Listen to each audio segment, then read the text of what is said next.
Welcome to the Upside Podcast, where we help you get unstuck in your life and your business by provoking meaningful change from the inside out. And I have a guest today. I am so very excited to have my dear friend in the house with me today, Brett Caldwell. Hello. We were just talking about how far back we go, and I'm really excited to have you as one of my first guests on here because you have been truly inspirational and influential in my life. Well, thank you. And in my leadership journey. I believe you took a chance on me back in 2013 when you offered me a role as your assistant team leader at Dallas Preston Road. And that forever changed my life. Well, thank you. And my family's life. My life as well. Well, I don't know if that's good or bad, but I'm here, aren't I? well, that is a good point. That is a good point. So, but you are, you're an incredible leader. And actually, I was in the office yesterday and Ben Baker walked into my office and I said, hey, I'm interviewing Brett tomorrow for the Upside. I said, what question do I need to ask? And he kind of paused for a second and he said, well, I don't know what the question is, but he said, I can tell you what Brett's superpower is. And he said his superpower is the ability to go really deep with people and to pull out things and to pull out greatness that they didn't even realize was there. Wow. Well, Ben, I appreciate that. And Theresa, it's an honor to be here. I know you've got lots of questions, but just the fact that you asked me means a lot. Well, it was funny because we were driving to school today. Jet was in the car with me. And I said, well, Brett's coming on my podcast today. And she goes, oh, did he come in town just for that? And I was like, well, no, he's here for Mega Leadership. Yeah. I said, I don't think he'd probably come in just to film an episode of The Upside. And she goes, well, he should. He has friends here. I said, well, that's true. So anyway, we have a big event for Keller Williams this week. And so I immediately thought, okay, who's coming into town? I thought I want to snag while you're here and get you in the studio live. So Let's do it. okay, well, let's have a fun conversation and really a leadership conversation. I just want to dig into a little bit your philosophy on leadership because I think you are a great people developer. When it comes down to it, leadership entails a lot of things. But as Ben said, you're a great people developer. That is your superpower. So give us a little bit, like, what's your philosophy on leadership? Do you think leaders are born or are they made? They're both, but from a philosophy standpoint, I got to kind of tell the story a little bit because, everybody doesn't just wake up one day and go, hey, I want to be a leader. The word leader or leadership is kind of a vague word in a sense, but where it really kind of developed inside of me was somebody tapped me on the shoulder at one point in time and said, hey, I believe in you. I think you can do this role. But there was a gentleman named Doug Trumbull, if anybody knows Doug. Do you know Doug? And ironically, he handed Texas. Yes. So you're in the Pledge of Allegiance. That's like my favorite Doug memory. I don't think I ever knew there was a Texas Pledge of Allegiance until I met Doug. It's a thing. Yeah. He handed me a book. And the book he handed me was titled Leadership by the Book, written by a guy named Ken Blanchard. It's a really, really, really old book. And I read it. And it really, really gave me a paradigm shift on what I believed leadership was. Now, was this back when you were in Title? Or is that you already been to Keller Williams? Leaving Title. Okay. And I was becoming an assistant team leader. Okay. And he handed me this book because I was assistant team leader to his wife. So he wanted his wife He was like, hey, step it up in your leadership, Brett. But the book gave me a deep understanding of what the term servant leadership really is. And I think leadership, as I said, was a vague term. So some people get the title of leader, but that doesn't mean they subscribe or show up as a servant leader. It just means, hey, I'm the boss. You better do what I say. I could live in an autocratic world. But I believe my philosophy, as you were asking, real leadership stems from this concept of servant leadership. And it's not a Christian book, but it uses the parable of Jesus in the book to kind of help tell the story or define what real servant leadership is. And it changed my paradigm. And to me, if philosophy is the question on leadership, it's how do you show up and serve people? And then we can keep going, but that's really how I developed my whole perspective on what leadership is. And it was such a powerful message that I wanted to step into it. Wow. and move in that direction. And what's so powerful about that is somebody just gave you a book, and sometimes it's the simplest things, but the core that somebody believed in you and saw something in you. And I think you have paid that back multiple times to so many people. And the thing is, sometimes you read a book and I couldn't quote the book. All I know is the book gave me a understanding of servant leadership. Yeah. There wasn't like an action or any kind of major concept in the book outside of the perspective of Yeah. what servant leadership I is. don't remember if it was John Maxwell, but I pretty much will just give him credit for anything good I hear on leadership, because I figured it probably originated there. But I heard somebody say that the way you know if you're a servant leader is how you respond when someone treats you like one. And I was like, oh, wow. Like, when someone treats you like a servant, how do you respond in pride? Do you respond in offense? Yes. And that really is the true test if we're operating as a servant leader. Correct. Okay, so let's back up just a second. So you got your start in the title world. That's how we met, actually, back when I was at First American Home Warranty. Yep. And Actually, I think we met before that. I was an agent at Keller Williams, Plano. that's right. You were there first. 6-7 years. Because you were one of the first people that called me when I was brand new. I was 21 years old. And you called me and you said, hey, call me back. I want to find out why First American's better than anything else. And you had like this low voice and you kind of sounded intimidating to me. And I really at the time barely knew why it was better than anything else. Yeah. And so you were one of kind of the first agents that I gave a quote unquote sales pitch to. Oh, that's fun. But it worked. I think you started sending me business. So I must have been. I don't remember that phone call. Yeah, well, it was, I remember because it kind of scared me a little bit. Okay. But anyways, neither here nor there. Okay, so so you started at KW Plano. Then you went title. And then I went to Republic Title of Texas, which, when I was in Keller's Plano, originally it was Susan Hubeck and then Georgia Alpazar was the team leader. And then my first real professional growth probably happened at Republic Title because there was a lady named Lynn Lyncher, who's one of the most powerful leaders, if we're talking about leadership, that I think I've ever met, right? And what made her such a great leader? Because I knew Lynn watching from the outside, and I always said if I moved at the time, if I go work for Title, I'd go work for Lynn. She developed people. Yeah. And literally woke up every day with the goal of developing the people that were in her influence. Okay. All right. So then you moved to Keller Williams as an assistant team leader. Correct. And then moved into a team leader role. Sure. At Dallas Preston Road. And then now you're in Atlanta, Georgia, running 7 market centers. Yep. Have stepped into a whole new realm of leadership. Yep. So you've had a really progressive journey, right, throughout the years of just things kind of building upon each other. What is the biggest mindset shift you think somebody needs to have to really step into leadership and to really being a people developer? The mindset shift is there's a quote by Maya Angelou that says, the more people you help get what they want, the more you will actually get what you want in return. And if you think of this concept of merging this principle of servant leadership in that quote, you've got to take that quote to heart. And if you show up and really believe to be a people developer and you really look at your life and go, man, I need to go out there and help all these people get what they want, and just trust you'll get yours in the end, it'll happen. It may not happen exactly the way you wanted it to. It may not happen on your time frame, rarely on our time frame. Yeah. I mean, if you're trying to make it happen on your time frame and your economic expectations, you're probably coming with ego or some self-fulfilled motive. But if you really show up as a servant leader and say, man, my role in life is to go help all these people get what they need out of their life, you have to trust you'll get yours in the end. Well, you really believed in me when you hired me as your ATL. So at the time, my twins were 1. So I was a little still overwhelmed with life, right? But I knew my time where I was at First American Home Warranty at that point, and I was stressed and bored, which I always say is a horrible combination. Either be stressed and challenged because you're growing, or be bored and stress-free, but stressed and bored is a horrible combination.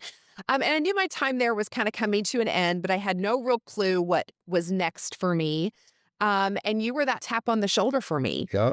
And It didn't go that easy though. well, that's true. Yeah. I did not say yes immediately. Yeah. Um, okay, you tell the story because I want to hear what you say. Uh-oh. Well, honestly, We'll see if we have the same story. I was the operating principal in Rockwall, Texas, Yep. and I was actually looking for the team leader of Rockwall, Texas. Yep. And you were on a short list of people that I wanted to talk to. And of course, so I call you and you basically give me the Heisman of like, not, no way, no hell. Yeah, I was pretty Not clear. happening. I had a lot of clarity. I was like, thank you, no. No. Could you said, oh, you need to call my husband. I did. Long story short, I ended up hiring Tommy in that team leader role in Rockwall. Yeah, and the rest is history You there. called me back 6 months later and said, okay, I'm open to talking to you now. That's true. And what's interesting though is so Tommy had made the move to Keller Williams Rockwall as your team leader there. Coming from full-time ministry at a church, he also knew change was coming. We didn't know what that looked like and what was next. But he had been in mortgage, so he had some real estate experience, but really had leadership experience. That was really, in the church world, he knew how to develop people. And so I saw, though, him transition into a completely different role, and I saw how you developed him as a leader, right? And it looked very different to me after I saw him see success within his first 6 months, and I thought, maybe I do want to have a conversation around this. But I remember sitting with Michelle and you at that sushi place right there by Dallas Preston Road. Sort of an embarrassing story because it was technically a job interview because you were hiring your ATL. And you asked me the question. Do you remember this? You said, do you think you can do this job? Yep. Do you remember what I said? No. I said, I don't know. I Okay. looked you straight in the eye and I said, I don't know. And you looked at me and you said, well, I think you can. Okay. And you believed in me in that moment. And I mean, I just, for the record, would not recommend that anybody on a job interview say that. That was incredibly candid. And we had a long-time relationship, right? Yeah. It was whatever. But I was being very honest in that moment because I didn't necessarily know if that role was something, that I could do, that I would succeed at, that I would be good at. But you looked at me and said, I think you can. So I don't know that we've ever talked about this. So this is interesting. I actually think you should say that in an interview. Yeah. Because I think you're being vulnerable. Yeah. I think you're being transparent. And I think those characteristics are really powerful characteristics inside of this entire conversation. I don't think you can lead people at a really high level if you're not vulnerable, if you're not transparent. I mean, it was an authentic answer. It was an authentic answer. Yeah. And it didn't scare me, which is interesting. Yeah. Right? Like, I think you would want somebody really confident going, oh, I can crush this for you. Right. There. But I actually think your answer of saying, I don't know, actually probably pulled me towards you instead of somebody saying, oh, I'll crush it for you, which might have pushed me away going, man, they don't know what they don't know. Yeah. And so inside of that conversation, Well, it's still powerful, right? I'm glad. I'm glad with you that it was the right answer. Yes. But that you believed in me in that moment. And, talking about people development. So one of the things that, when I worked for you at Dallas Preston Road. Well, hang on. Do you know why I believed in you? No, I guess I don't. I don't know if I do. I'm sure it was I'm my sitting there thinking, hilarious personality. yeah, that too, obviously. Behavior was important, right? But you showed up in everything you did in life developing people. You showed up with a servant heart. You showed up with empathy. You showed up with all those characteristics that are necessary to succeed really well in a leadership role. But you also had one other thing that I think is kind of the downside of the home warranty industry, if you will. Okay. Your demeanor in dealing with crisis or challenging situations was always cool, calm, collected. Thank you. And I think that is probably an understated trait of great leaders because we all want to lead in good times. Yeah.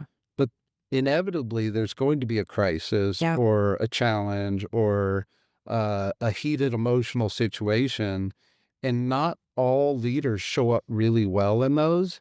And to your credit, everything you did in home warranty was crisis, challenger. I mean, so, and especially back in the day, I think home warranties have really improved over time. But I mean, it was my favorite. ACs and Texas. Oh my God. Yeah. I'll never forget the summer where I can't remember how many days of 100 straight degrees of heat we had, but it was a record summer. And some lady calling me because her parrot was hot. I mean, it was like one thing after another. And I'm like, I don't know what to do about your parrot. Take your parrot to, I mean, it was challenging. And then, of course, your differential, it's only like a 20. So people's ACs were cooling to 85. That's all they're built to do. Anyways, it was awful. But what I actually loved about that job, and it's such an indication of how one season prepares you for the next. Yes. Right. And not to underestimate the little lessons that you learn, because that was part of the stress of the job, is people calling and yelling at you because crazy contractors or things weren't happening fast enough. But I did learn to deal with conflict, and I learned to de-escalate. Yes. And I learned how to be a hero in those scenarios when it's not going well. But I recognized all that. Thank you. I appreciate that. It was the school of hard knocks. Yes. But I mean, if we're going to talk about leadership and the perspective of leadership, that is a trait that great leaders possess. Yeah. And you brought that to the table. Thank you. And whether you have the job or not, you still brought it to the table. That's true. I was still, even if I couldn't do the job, I'd be cool about it. There you go. So, okay. So I wanted one of the scenarios that I remember, and I don't know what year this was, but we met on a regular basis to do a 411, which, if you're not familiar with that terminology, in the Keller Williams world, it's basically a goal-setting tool where you set annual goals, monthly goals, and then weekly goals. And I don't remember, and you probably don't remember this either. You've done many a 411 with people, but for some reason, and no doubt you challenged me to do this, to put riding a bike as my annual goal. I remember a little bit of this because, 411 is a time management tool as much as a goal setting. It's yes. Accountability tracker. But there's two aspects to it.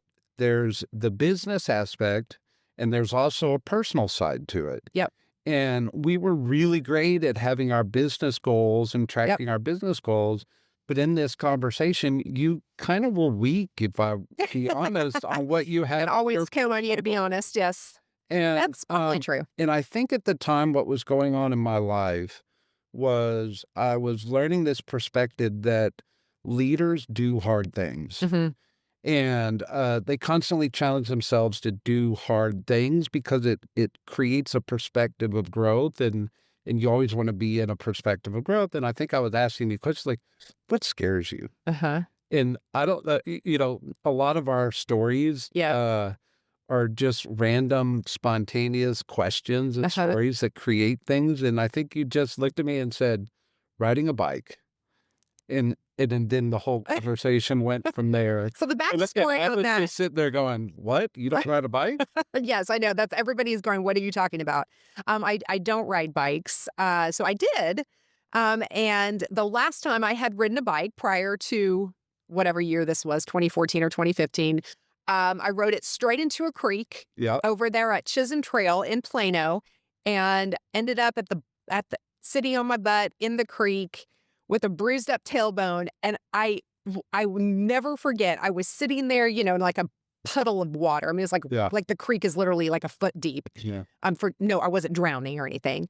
And I remember thinking, I am never going to ride a bike again. I made a vow to myself, I will never ride a bike again because I'd already broken a finger. I'm kind of clumsy. I never really enjoyed it. Just whatever. It wasn't my thing.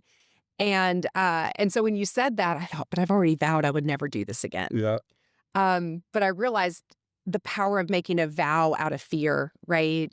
And then I put it on my annual list that I was going to ride a bike. I remember. And I didn't make a commitment to become a bike rider, just that I was going to ride a bike. And I would like everybody to know, just for the record, it is not once you've ridden a bike, you always remember how to do it. That's not actually a thing. I think Tommy still has that video. If I get really bold, I'll post it. You should merge it into the video of this podcast. I mean, it's hilarious. Yeah. Like I was like this. My girls were probably 4 at the time. Oh yeah. Fully capable of riding a bike. And they were like, thought it was the most ridiculous thing that I couldn't do it. But anyway, I think I waited to the end of December. Yeah. To ride this bike. Have you ridden a bike since? No. Okay, good. But you did. No, but I did it. You did it. And I did. And that was the goal. But so the question though in this context of leadership is what changed inside of you because you accepted the challenge, Yes. and how did it change you? And then how did that influence your leadership journey going forward? So I You're supposed to be interviewing me, but well, no, I mean conversation, but I think being pushed to do something again that I said I would never do, um, because then it creates a marker of other things that I say in my mind, right? I can't do that or I'll never do that. You go back to that last win. And I think sometimes what you helped me do in that was create an intentional win yeah, that I could then take it to business. I could take it to personal life. I could take it to fitness or to anything. And I can go back to that moment and say, hang on, I did do something I didn't think I could do. correct. It wasn't pretty. Yeah, It was not pretty, doesn't matter. but I did it. Yeah, And I actually didn't die. yeah, It was actually okay, right? But you have a really, I think what makes you, Brett, so good in those moments, number one, of coming up with that, because something you asked me prompted that to come out of me, right? And to hold me accountable to going on that journey. But you're also very willing to be uncomfortable. Like yeah, you will sit with somebody, and probe and dig. And I think most people, myself included, are way too quick to let somebody off the hook because they don't like that feeling of discomfort. How did you learn that? Or do you just enjoy being uncomfortable and awkward, Brett? Or no, talk about that because it really is a unique skill that makes this your superpower, in my opinion. how did I learn it? I don't know that I have an answer to that. I am But you're being aware interviewed of for a it. I podcast. You're supposed to have understand. all the I'm supposed answers. to have all the. Yeah. I'm very aware of it, and I think in leadership, you have to stand in a gap, and sometimes that means sitting in silence and let you've all heard let silence do the heavy lifting. It's really awkward to sit in Yeah. silence, yet silence is a very powerful tool, right? But standing in the gap is just willing to stand in a place of awkward or uncomfortable Hmm. because you know that your commitment to stand there causes greatness to happen. Yeah. Because without it, you let people off the hook. You land in the easy path. You land in the less friction path, right? And standing in that gap, and what I mean, I use the phrase standing in the gap, but it literally just means standing between somebody and you're standing for their greatness, and people fight really hard for their limitations. Yeah. And you got to stand in between that. Yeah. And that's what great leaders do. That's what great coaches do. Mhm. I think that's what great friends do. It's literally, it's uncomfortable. Yeah. And you make it sound like it's comfortable to me. I don't know. It's not comfortable You to act like me, you enjoy it, Brett. Not but gonna lie. here's the thing.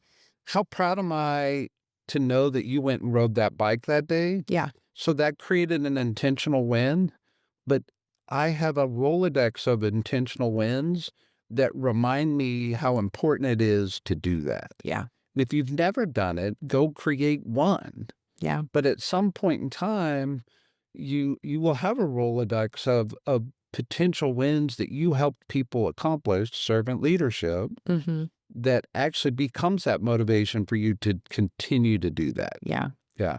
So, one of the challenges of people development is people. Yeah. Um, People.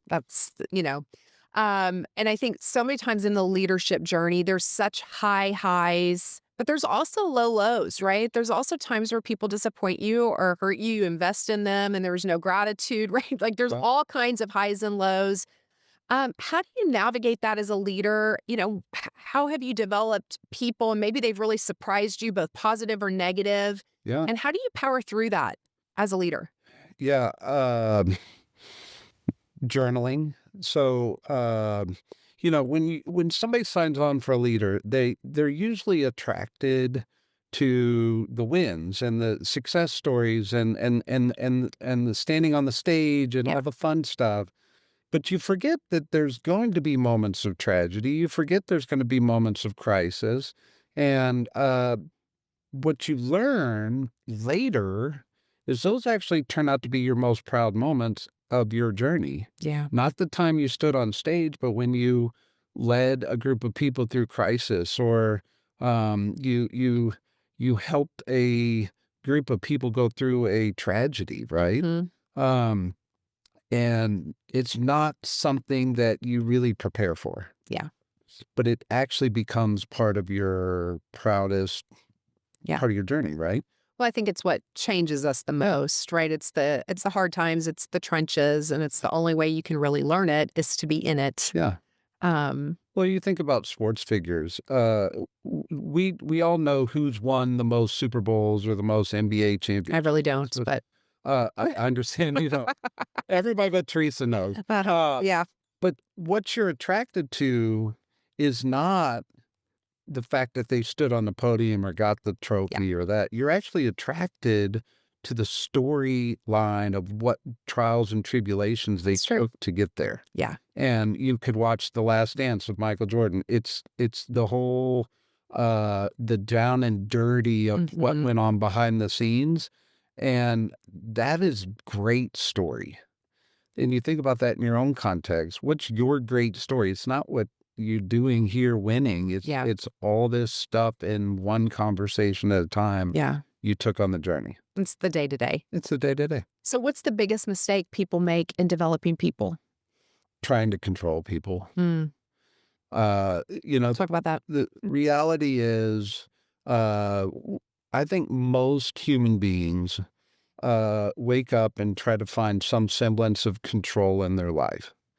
And you tend to want to control people, yet you have absolutely no control of people. And that's the bottom line. Yep. And the reality is you can inspire them, you can motivate them, you can hold them accountable, but you really don't have control. Yeah. And once you finally get that into your brain, it changes your approach, Mhm. right?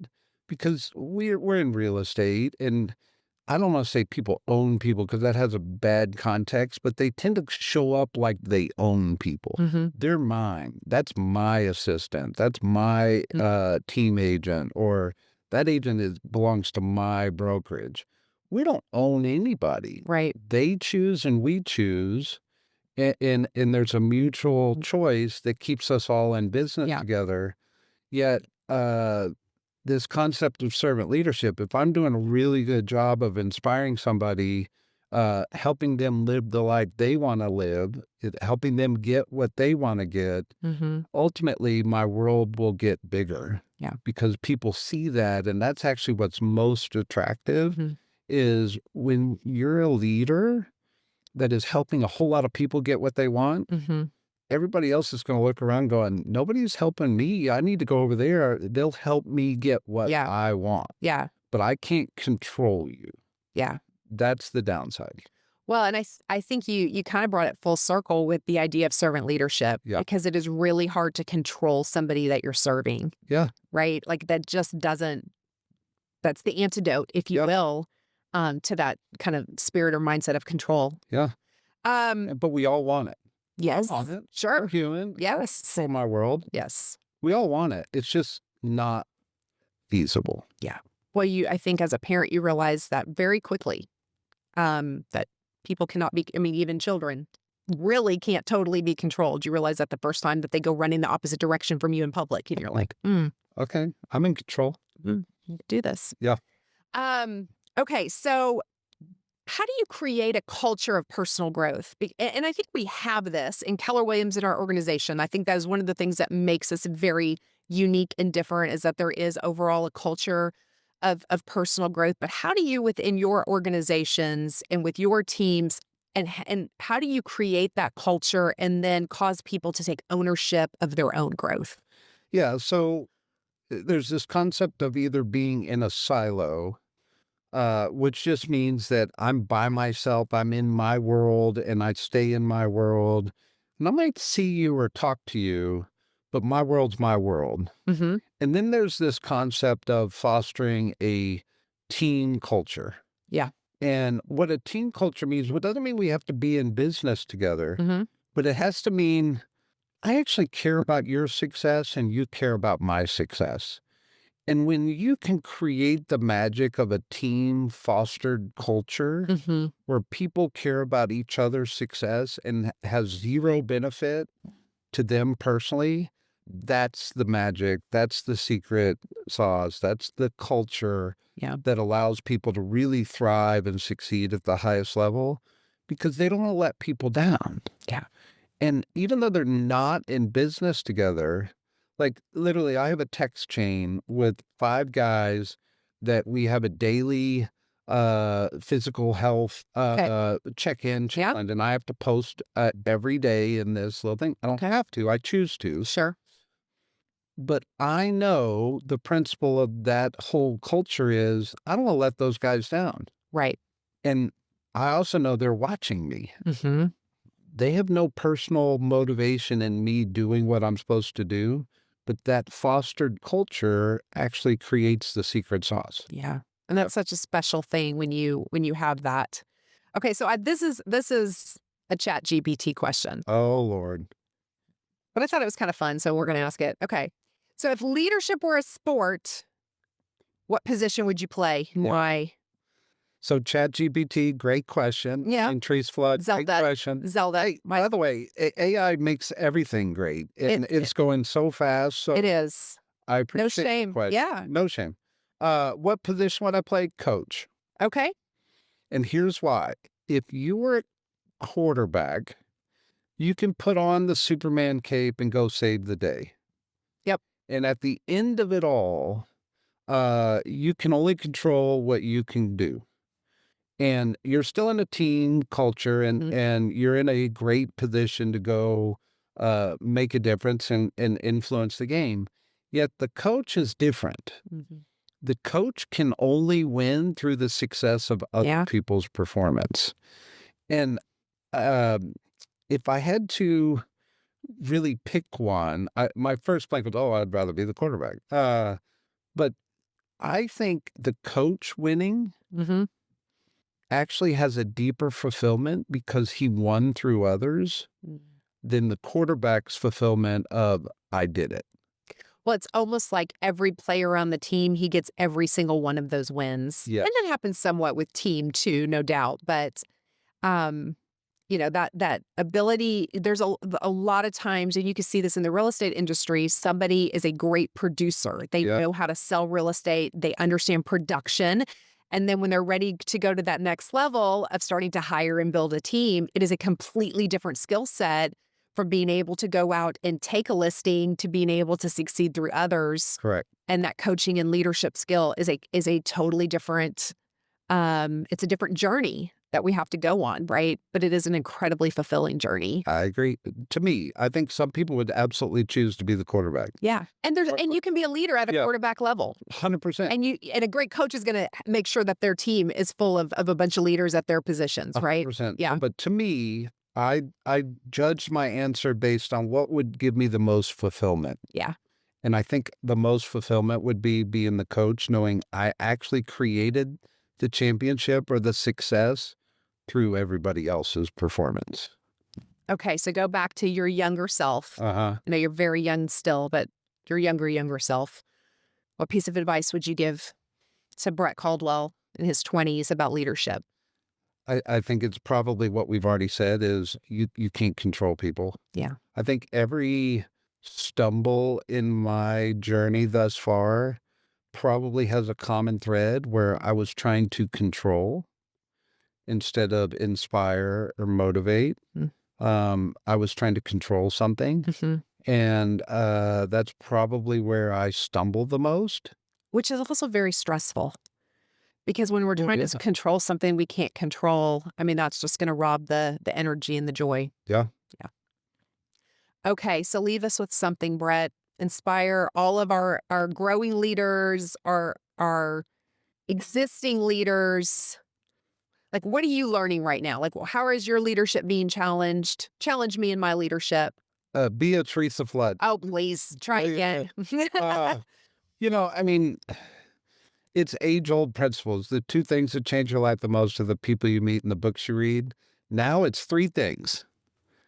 people you meet, the books you read, and the podcasts you listen. Yes. So, but the reality is, leadership is not there's not new leadership concepts coming out all the time. It's more just a practice of your practice of leadership. So Mhm. the question is, where do you need the work? So in leadership, you've got to learn how to help people discover what greatness looks like and stand in the gap for them.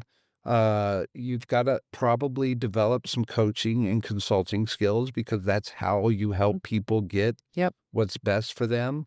But you're just on this journey and it's not that complicated, but you've got to jump off the cliff. And what I mean by that is, if you're in real estate, if you're an individual producer, at some point in time, you probably need to hire an assistant. Yeah. Well, guess what? You're a leader now. You have somebody that works for you. Yeah. Or if you're looking to build a team, one of the conversations that lands in a team leader's office all the time, I don't want to manage people. I Mhm. don't want to have anything to do with people. Well, don't manage people, lead people, Mhm. help people win, and you will win. But you do have to jump off the cliff Yeah. and just go for it because it's never organically going to show up in your life. Yeah. Yeah. Well, and I think there is the realization too that the only way you have to do it to grow. You can read every leadership book in the world, listen to every podcast, interview everybody, but until you actually step up, and I don't necessarily mean a position or a role, but until you start leading people and building influence, whether that's at home with your family and your children, whether that's in your community, whether that's in your business or a larger stage, it's a practice of leadership. I Yeah. love that you said that. Yeah. We have to go out there and practice it, Yeah. which means won't be perfect. Well, I mean, you might say, "Oh, Brett, you're a leader." Well, by some definition, I am, but internally, I'm probably not even half the way there on my journey, Yeah. right? Like we're still always working to improve. We're still always working to uh, take status quo and make it better. Yeah. There's no journey. There's no destination to it. Right. Yeah. It's the never ending. Well, thank Right. you for joining me. Yeah. Can we talk about one other thing? Maybe. We have a bet going. You're hilarious. Uh-huh. We're working on that, Brett All right, Caldwell. We're wait. working on it. Okay, we're gonna 8 years later. 8 years later. You are ruthless. Okay. Just edit this part out. Thank you, ladies and gentlemen. Uh-huh. Okay, so where should everybody follow you on all the socials? Instagram's easy. Okay. Brett M. Caldwell is my little tag. M Yep. for middle, or you can throw my middle name in there if you want. But Mhm. Got it. Brett M. Caldwell at Instagram. Awesome. Well, I appreciate you. Thank you Thank for you. your leadership in our company, but mostly in my life and my family. My girls say hello. Yes, Tell your beautiful wife hello. will do. We miss you guys living here in Dallas. All right.